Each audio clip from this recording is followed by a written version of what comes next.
Now, let's come to the afternoon session. We got into the geotechnical engineering. Again, in session 2, means in afternoon session also, we got 8 questions which comprise of 14 marks. So, now let's see one by one. You see this question? So, this is from the index properties. From laboratory investigations, the liquid limit, plastic limit and natural moisture content and flow index of a soil sample has been given. So, liquid limit is given, plastic limit is given, natural moisture content and this is a flow index. Now, after knowing these values, this is a liquid limit, right? So, this is a liquid limit, plastic limit and natural moisture content and this is going to be the flow index. Now, the corresponding toughness index and the liquidity index. So, I am asking you toughness index and the liquidity index. Okay. So, for that, so given liquid limit is 60%, plastic limit is 27% and natural moisture content is 32% and flow index is 27. So, let us see those values. Yes. Now, I am asking you toughness index and liquidity index. So, what is the toughness index, my dear? So, the toughness index IT is nothing but IP by IF. That is it. What is IP? What is IP? Liquid limit minus plastic limit, right? So, what is liquid limit over here? Liquid limit is 60 minus plastic limit 27 by 27. So, which is going to be 33 by 27. 33 by 27, 3 11s, 3 9s. So, 11 by 9. If you solve, the toughness index is going to be 1.22. So, after solving the toughness index is going to be 1.22, my dear. So, not only the toughness index, they are asking about the plasticity, they are asking about the liquidity index also. But if you see the options, you see the option, out of all, the only option which consists of toughness index as a 1.22 is option D. So, the correct answer is option D. You might ask me that, sir, there is a 1.22 here also, right? But this 1.22, they are asking corresponding toughness index and liquidity index. So, in this they mention liquidity index as 1.22. So, the correct answer is D, but let me check the liquidity index also. So, if you find out the liquidity index, what is liquidity index? W minus WP by IP. That is it. What is the W natural moisture content? 32 minus 27 by 60 minus 27. 32 minus 27, which is going to be 5 by 33. If you solve, it is going to be 0.15. So, that is going to be 0.15. So, now the answers are going to be 1.22 and 0.15. That is about this question number 1. Now, let us see the next question. So, see this question, this is a one more question and again this is from the shear strength chapter. The most appropriate triaxial test to assess long term stability of an excavated clay. What is the meaning of long term stability? At the end, after the construction, after many years of the construction, after many years in a long term, consolidation is going to be completely attained. If it is going to be completely consolidated, which means it is a completely drained test. So, the test that we are going to use here is completely drained means in both the stages. So, stage 1 drainage, stage 2 drainage, then it should be consolidated drained test. So, for long term stability analysis, we have done a lot of discussion regarding to this. So, the direct answer for the long term stability is a consolidated drained test. So, it is going to be option B. Now, let us see this question. A rectangular footing of size 2.8 meter by 3.5 meter. So, 2.8 meter by 3.5 meter means this is a rectangle. So, whose width is going to be 2.8 meters, least dimension and length is going to be 3.5 meters. In a clay layer, so if you see this is a footing of width. So here it is mentioned the width is going to be 2.8 meters and it is located at a depth of 1.5 meters. So the depth of the foundation is 1.5 meters. And if you observe there, the soil is going to be a pure clay, my dear. When it is a pure clay, phi is equals to 0. So immediately pure clay. So you know the NC, NQ, N gamma. But anyways, let's see. So and the vertical load is placed with an eccentricity of 0.8 meters as shown in the figure. Now the load is not a concentric, it is an eccentric. And if you see the eccentricity is in which direction? Width direction.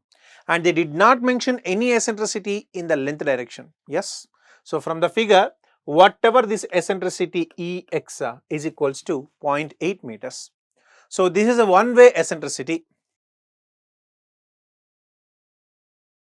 One-way eccentricity. So whenever this one-way eccentricity, you know that B dash will be changes, but L dash is remain as L only. So how to find out the B dash? B dash is nothing but total width minus 2 times of the eccentricity in the direction. So which is going to be 2.8 minus 2 into 0.8. 2 into 0.8, 1.6. 2.8 minus 1.6 which is going to be 1.2 meters, my dear. But what about L dash? L dash is the same. No change in the length, my dear.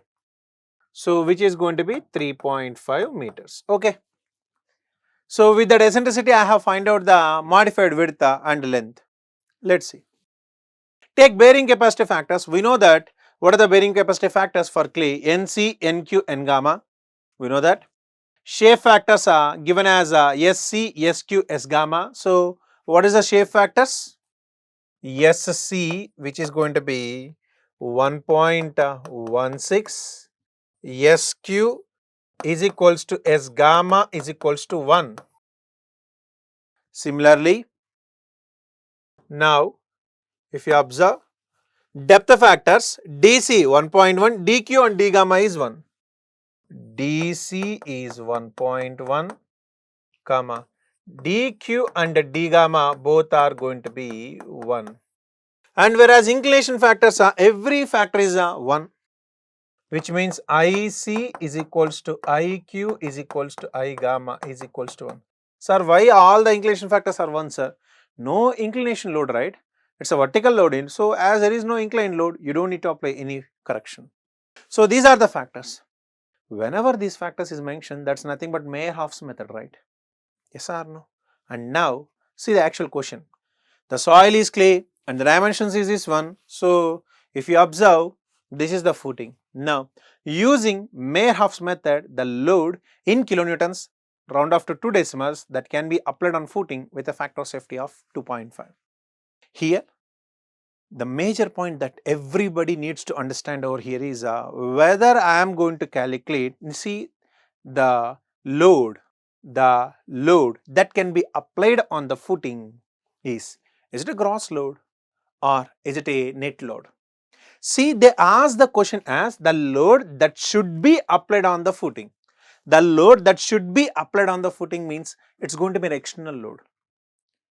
If they would have asked a question as the load that is transferring through the footing, the load that is transferring through the footing, if they would have given what is the load that gets transferred through the footing means, then the total load, which means load due to self weight and load due to the structure also should be taken. That's known as gross load.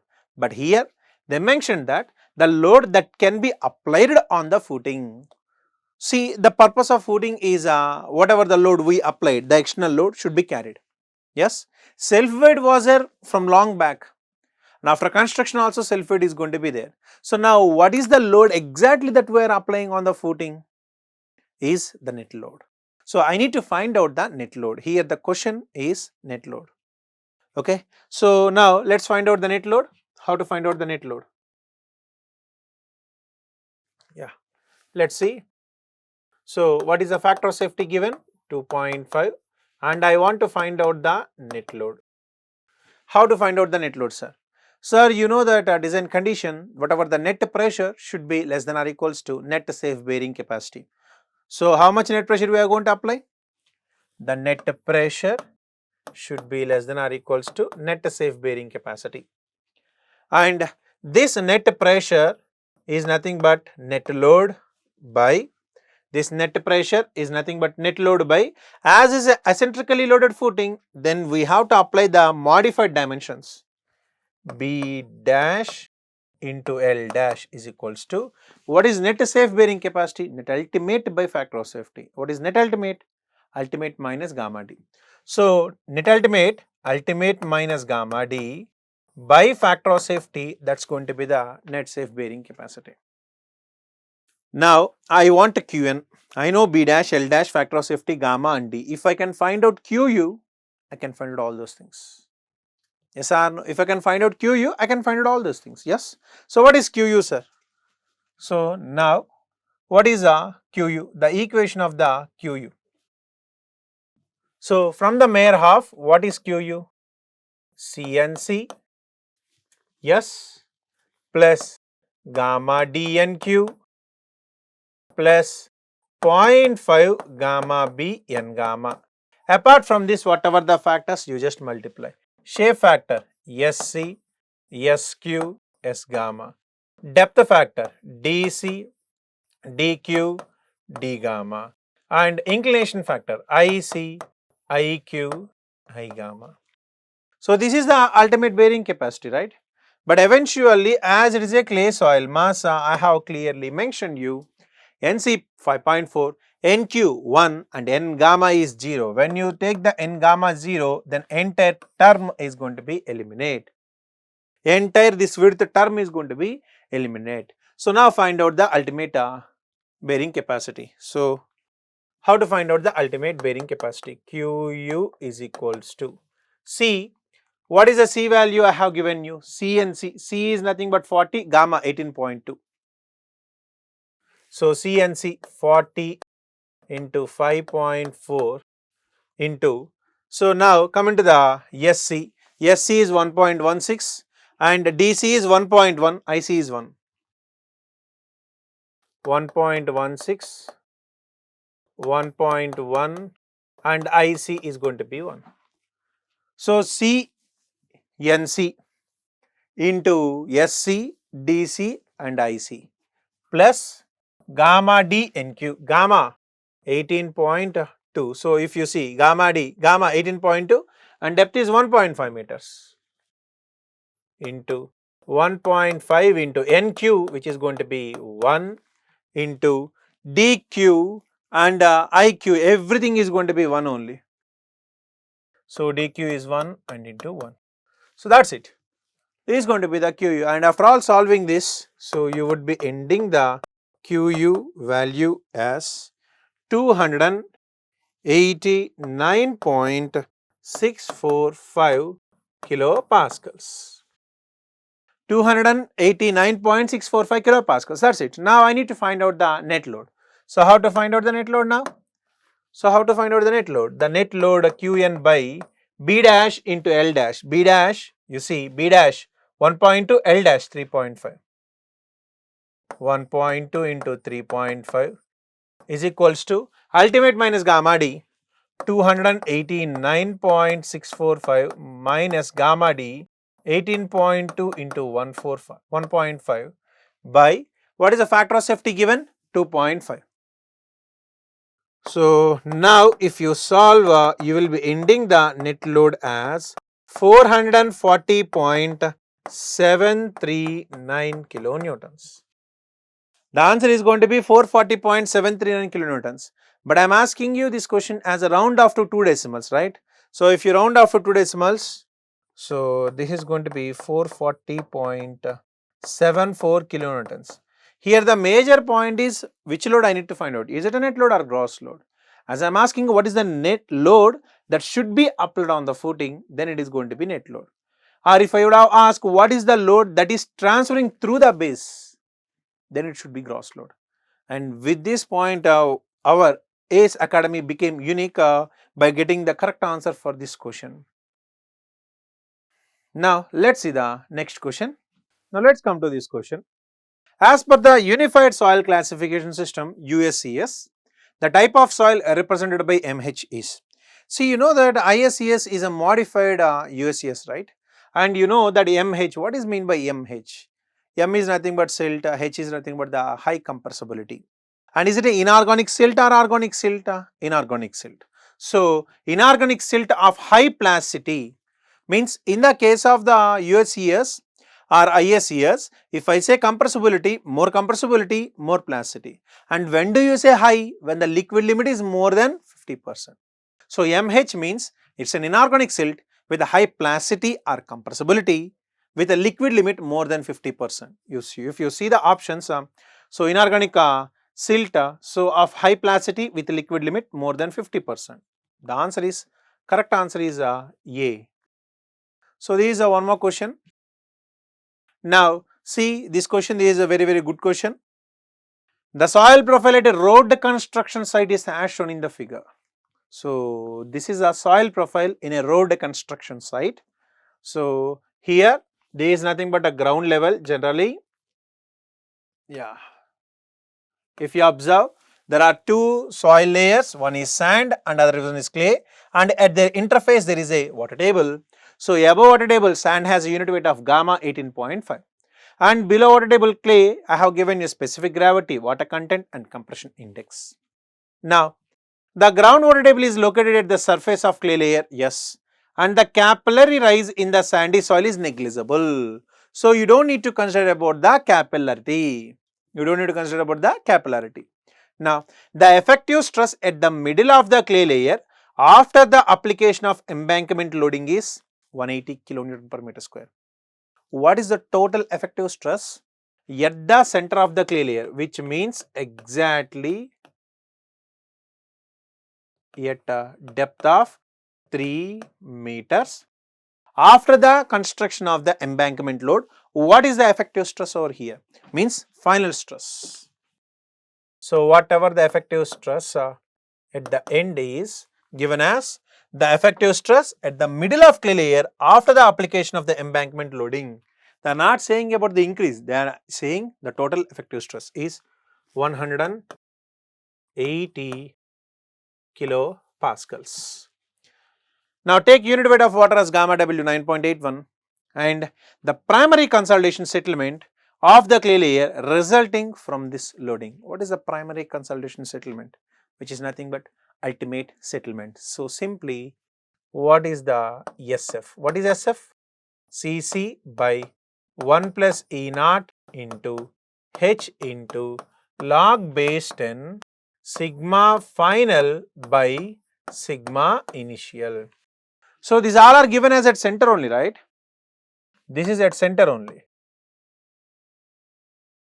This is at the center of the clay. Now, let us check what are the things we have.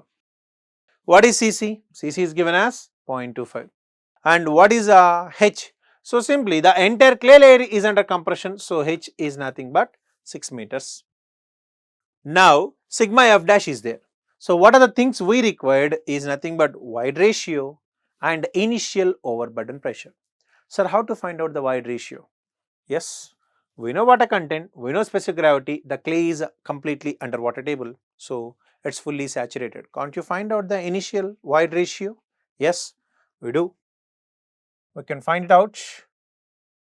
E into SR is equals to W into G. So, E naught as soil is completely saturated 1. Now, what is the water content? 45, specific gravity is 2.65. Water content is 45 and specific gravity is 2.65. So, after solving, you are going to end up this E naught value as 1.19. Okay. So, I have E naught. Now, the point is sigma naught dash. What is the sigma naught dash, sir? The sigma naught dash is initial overburden pressure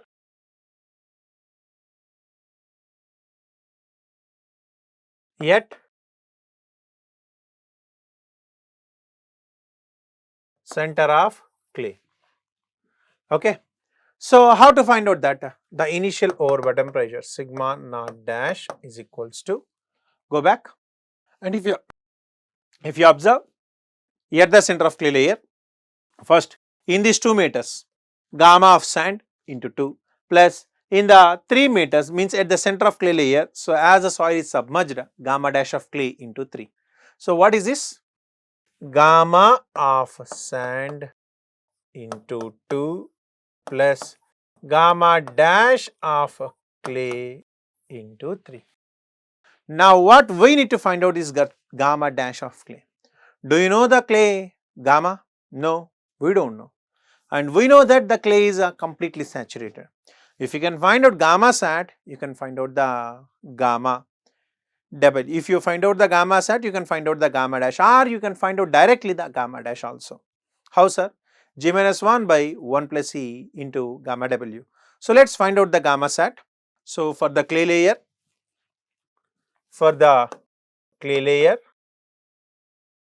how to find out the gamma sat? G plus E by 1 plus E into gamma W. So 2.65 plus 1.19 by 1 plus 1.19 into 9.81. So now after solving, the gamma sat value is 17.20 kilonewton per meter cube.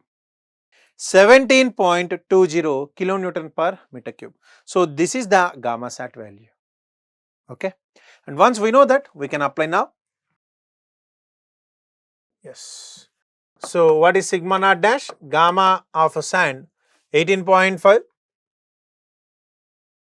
into 2 plus gamma dash of clay. So gamma sat of clay is 17.20. 17.2 minus 9.81 into 3. Now after solving, we will be ending the initial effective stress as 59.17 kilopascal. 59.17 kilopascals. So now you go back to the equation. I have Cc, I have E naught, I have H, I have sigma F dash, and I have sigma naught dash. Now let's see finding the ultimate settlement. So what is Cc value given? 0.25. So now SF is equals to Cc 0.25 by 1 plus E naught, 1 plus 1.19 into, what is the thickness?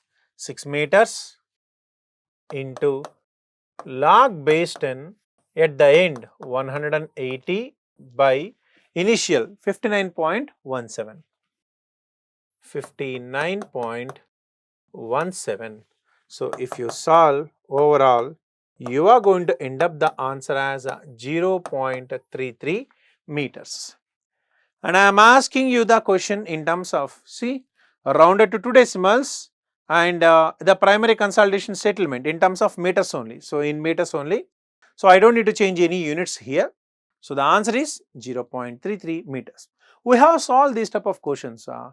So we discussed this type of models in the classroom also. There is nothing deviating here, right? Now let's see the next question. You see this question. The internal and external diameters of a Shelby sampler are 48 mm and 52 mm. The area ratio. See, this type of question has been appeared many times in GATE. I told you while I was discussing about soil exploration, if they give numerical, either they go for SPT test or design of a sampler. So now I am asking you the area ratio. So what is the area ratio, sir? What is the area ratio? The area ratio is nothing but outer diameter square minus inner diameter square of cutting edge by inner diameter square into 100. That's it. Now what is outer diameter here? So the outer diameter is 52 mm, 52 square by minus 48 square by 48 square into 100. If you solve, you are going to end up the answer as a 17.33 0.36%. And as I am asking round off to 2 decimals, so after rounding it off itself, you are going to get 17.36%, my dear. So this is very simple question, there is nothing new over here. And now come to this question. So again this is a question based upon the consolidation only.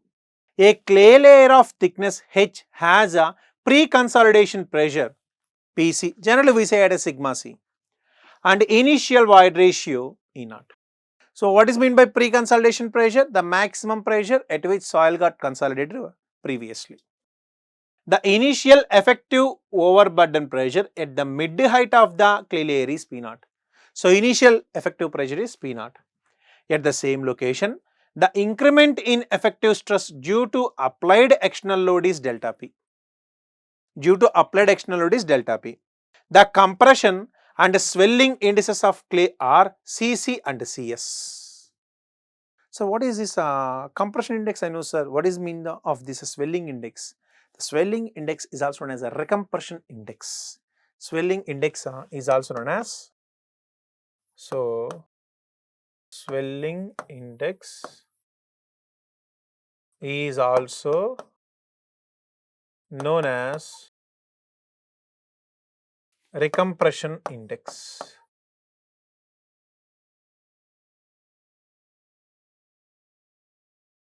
And now if initial is less than pre-consolidation pressure is less than P0 plus delta P, then the correct expression to estimate the consolidation settlement.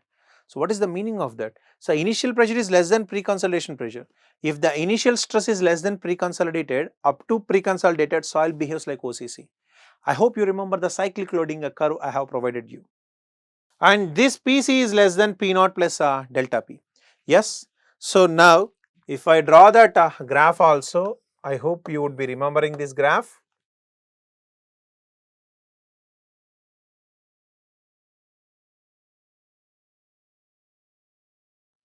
Yes, where now whatever this is nothing but initial pressure, whatever this is nothing but pre-consolidation pressure, whatever this is nothing but initial pressure plus delta P. And you know that up to this one, this is going to be OCC, up to pre-consolidation pressure, beyond this, this is going to be NCC. And this slope is recompression index or swelling index, and this slope is compression index. So up to PC, the settlement is OCC, and the compression index, the index we need to take it as CS. So now what is the settlement? The equation is going to be like SC is equals to, anyways, H by 1 plus E0, you can common it out, H by 1 plus E0, and you see for the CS, what is the slope? So log PC by P0, CS into log PC by P0, and from PC to P0 plus delta P, it is going to be CC. So now CS into log PC final, right? What is the final stress? For OCC, final is PC, initial is P0. Now check with the option A, CS into log final P0, initial is PC. So it's not going to be correct. Second, CC into log, no. And third one, CC into log, no.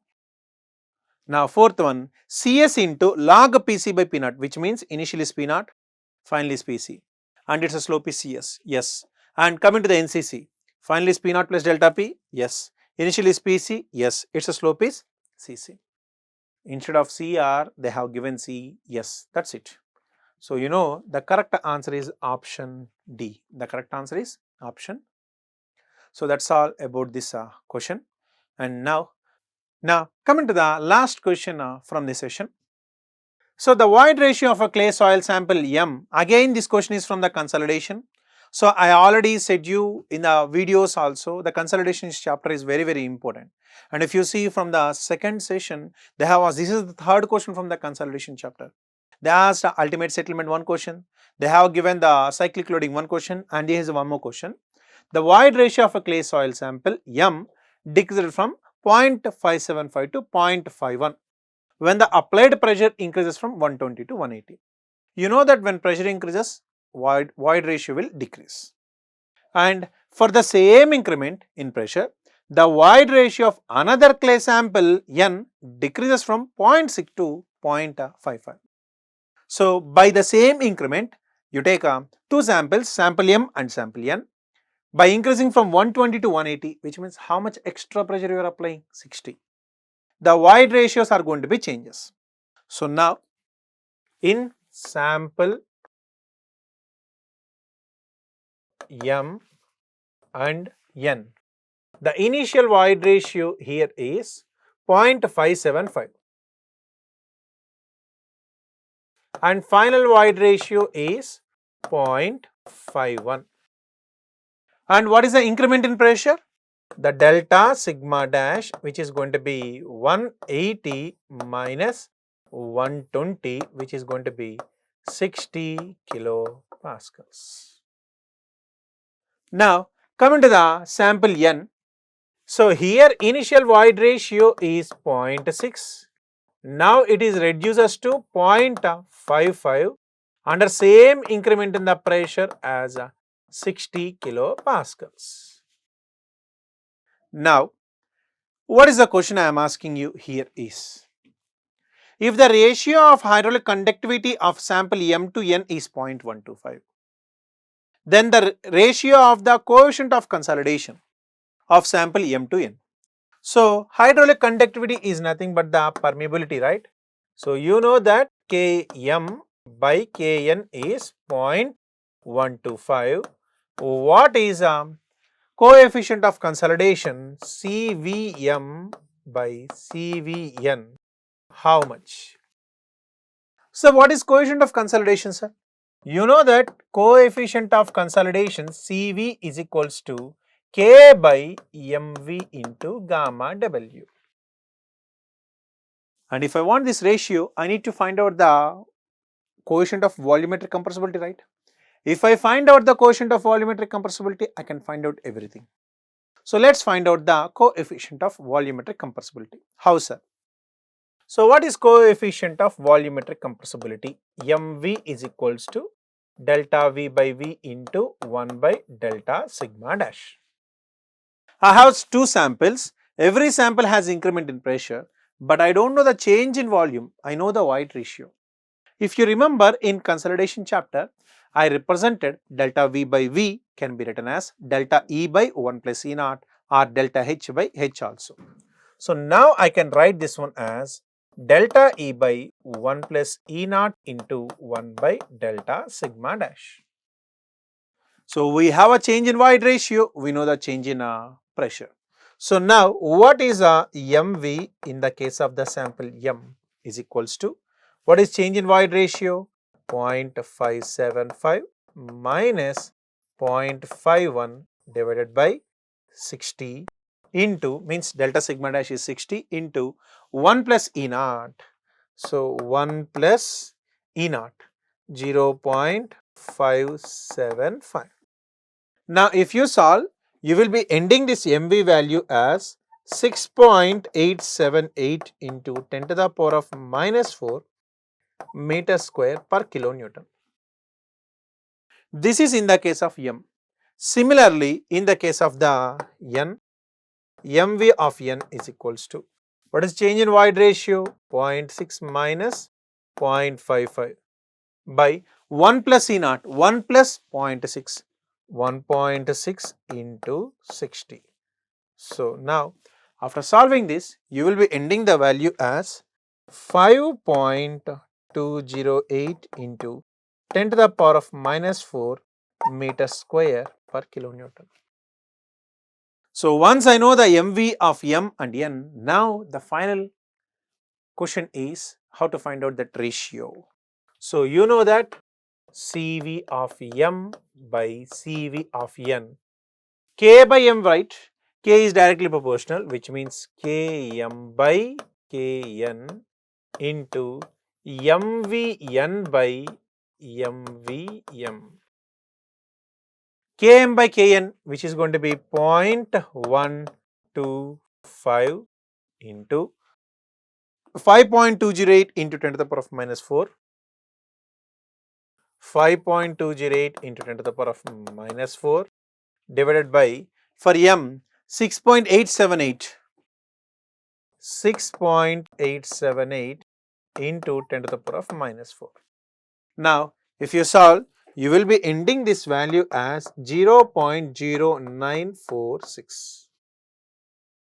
Let's go back to the question once again. But if you see this question over here, round off to the 3 decimals. So now, if I do round off it to 3 decimals, so the answer is going to be 0.095. That's about that ratio. There is nothing comes out of the syllabus that we have discussed, whether it is a deep learning platform or online sessions.